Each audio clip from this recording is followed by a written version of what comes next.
اعوذ باللہ من الشیطان الرجیم بسم اللہ الرحمن الرحیم۔ سورۃ بقرہ آیت نمبر 19 اور 20۔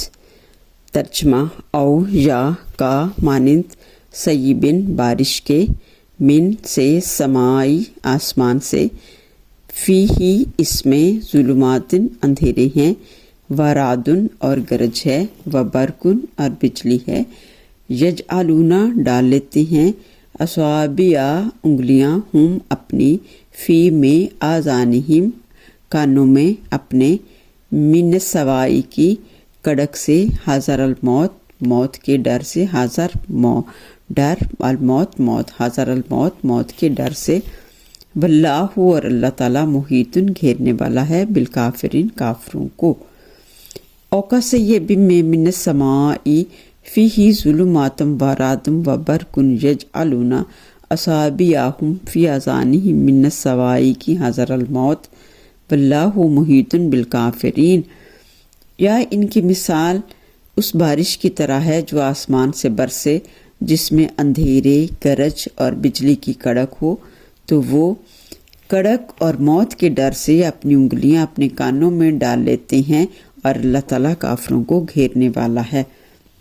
یکاد البرق قریب ہے، یکاد قریب ہے، البرق بجلی، یخطف اچک لے جائے، ابصارہم آنکھیں ان کی، کلما جب کبھی اضاء روشنی ہوتی ہے، لہم ان کے واسطے، مشوا چلنے لگتے ہیں، فیہ اس میں، واذا اور جس وقت اظلم اندھیرا چھا جاتا ہے، علیہم اوپر ان کے، قاموا کھڑے ہو جاتے ہیں، ولو اور اگر شاء اللہ چاہتا اللہ تعالیٰ، لا ذہبا البتہ چھین لیتا، بسمعہم ان کی سماعت کو، اور ابصارہم ان کی بصارت کو، ان اللہ بے شک اللہ تعالیٰ، علی اوپر، کلی ہر شیء چیز کے، قدیر قادر ہے۔ یکاد البرق یخطف ابصارہم نزدیک ہے کہ بجلی کی کڑک ان کی بصارت کو اچک لے جائے، کلما اضاء لہم مشوا فیہ جب کبھی روشنی ہوتی ہے تو اس میں چلنے لگتے ہیں، وَإِذَا أَظْلَمَ عَلَيْهِمْ قَامُوا اور جب اندھیرا چھا جاتا ہے تو کھڑے ہو جاتے ہیں، وَلَوْ شَاءَ اللَّهُ لَذَهَبَ بِسَمْعِهِمْ اور اگر اللہ چاہتا تو چھین لیتا ان کی سماعت، وَأَبْصَارِهِمْ اور ان کی بصارت، ان اللہ علی کل شیء قدیر بے شک اللہ ہر چیز پر قدرت رکھنے والا ہے۔ سورۃ بقرہ آیت نمبر 19 اور 20 کی تفسیر۔ یا ان کی مثال اس بارش کی سی ہے جو آسمان سے برس رہی ہو، جس میں اندھیرے ہوں، گرج اور بجلی ہو، یہ لوگ کڑک کے ڈر سے، موت کے خوف سے اپنی انگلیاں اپنے کانوں میں ٹھونس لیتے ہیں، اور اللہ کافروں کو گھیرے ہوئے ہے۔ نزدیک ہے کہ بجلی کی چمک ان کی بصارت کو اچک لے جائے، جب کبھی روشنی ہوتی ہے تو اس میں چلنے لگتے ہیں، اور جب اندھیرا چھا جاتا ہے تو کھڑے ہو جاتے ہیں، اور اگر اللہ تعالیٰ چاہے تو ان کی سماعت اور بصارت دونوں ختم کر دے، بے شک اللہ تعالیٰ ہر چیز پر قدرت رکھنے والا ہے۔ ان آیات میں منافقین کے رویے اور ان کے دل کی کیفیت کو سمجھانے کے لیے مثالوں کے ذریعے بیان کی گئی ہیں۔ منافقین ظاہری طور پر ایمان کا دعویٰ کرتے ہیں، لیکن ان کے دلوں میں شک، تذبذب اور دنیاوی مفادات کی محبت ہوتی ہے۔ ان کی حالت کو سمجھانے کے لیے اللہ عز و جل نے قدرتی مناظر یعنی طوفان، بارش، اندھیرا، گرج اور بجلی کا ذکر کیا ہے۔ اوقا سیب میں من السماء منافقین کی مثال بارش کی ساتھ دی گئی ہے جو آسمان سے برستی ہے۔ بارش دین اسلام کی ہدایت کی علامت ہے جو اللہ کی طرف سے نازل ہوئی ہے۔ یہ بارش جہاں ایمان والوں کے لیے رحمت بنتی ہے، وہیں منافقین کے لیے آزمائش بن جاتی ہے، کیونکہ وہ اس کی روشنی اور برکت سے فائدہ اٹھانے کے بجائے خوفزدہ ہو جاتے ہیں۔ فیہ ظلمات ورعد وبرق ظلمات اندھیرے ہیں، منافقین کے دلوں کی تاریکی ان کے شک اور کفر کی حالت کی طرف اشارہ ہے۔ رعد گرج ہے، یہ قرآن کے ان احکامات اور عذاب کے انداز کو ظاہر کرتا ہے جو منافقین کے دلوں پر بوجھ بن جاتے ہیں۔ برق بجلی دین اسلام کی وہ روشنی، ہدایات ہیں جو کبھی کبھی ان کے دلوں پر اثر ڈالتی ہیں، لیکن ہدایات کے اثرات زیادہ دیر ان کے دلوں میں نہیں رہتے۔